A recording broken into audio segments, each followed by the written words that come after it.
ಬನ್ನಿ ಇವಾಗ ಒಂದು ಮಸ್ತಾಗಿರೋ ಕೊಬ್ಬರಿ ಚಟ್ನಿ ಮಾಡೋಣ ಇನ್ಸ್ಟಂಟಾಗಿ ಚಪಾತಿ ಜೊತೆ ತಿನ್ನೋದಕ್ಕೆ. ಚಪಾತಿ ಚಟ್ನಿ ಎಣ್ಣೆ ತಿಂದರೆ ಸಾಕು ನೋಡಿ, ಕೊಬ್ಬರಿ ಚಟ್ನಿ ಮಸ್ತಾಗಿ ಬರುತ್ತೆ. ಇವಾಗ ಮಾಡೋದಕ್ಕೆ ಇಷ್ಟಿದ್ರೆ ಸಾಕು ನೋಡಿ.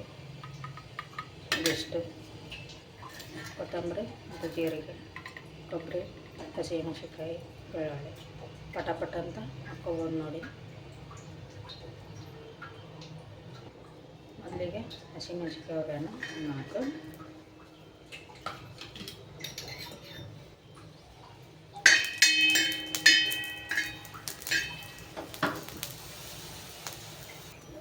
ಇವಾಗ ನೋಡಿ ಹಸಿಮೆಣಸಿನ್ಕಾಯಿ ಚೆನ್ನಾಗಿ ಹುರಿದಿದ್ದೀನಿ. ಇವಾಗ ಕೊಬ್ಬರಿ ಹಾಕ್ತೀನಿ, ಕೊಬ್ಬರಿ ಮತ್ತು ಬೆಳ್ಳುಳ್ಳಿ ಒಂದು ಸ್ವಲ್ಪ ಲೈಟಾಗಿ ಹಾಕೋಣ.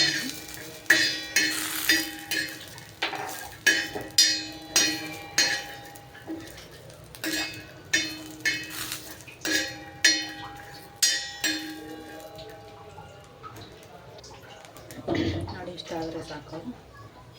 ಇವಾಗ ಸ್ವಲ್ಪ ಜೀರಿಗೆ ಹಾಕ್ತೀನಿ ಮತ್ತು ಕೊತ್ತಂಬರಿ.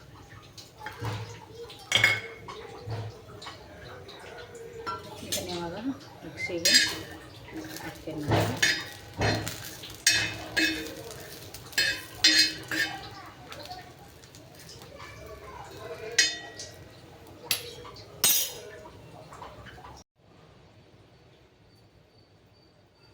ಅಷ್ಟು ಫಾಲೋವರ್ಸ್ ಮ್ಯಾಗ ಬರ್ತದೆ ನಂಗೆ ಚಲೋ ಐತಿದೆ ಅಂತೇಳಿ. ಫೇಕ್ ಇದ್ರೆ ಅಷ್ಟು ಫಾಲೋವರ್ಸ್ ಇರ್ತಾರೆ. ಮತ್ತೇನು ಮಾಡ್ತಿದ್ವಿ? ಚಟ್ನಿ ಮಾಡ್ತಾರೆ. ಚಟ್ನಿ ಯಾವ ಚಟ್ನಿ ಅದು? ಕೊಬ್ಬರಿ ಚಟ್ನಿ. ಏನೇನು ಹಾಕಿದೆ ಅದಕ್ಕೆ? ಏನಿಲ್ಲ, ರುಚಿಗೆ ತಕ್ಕಷ್ಟು ಉಪ್ಪು ಹಾಕಬೇಕು. ಹಾಕಿ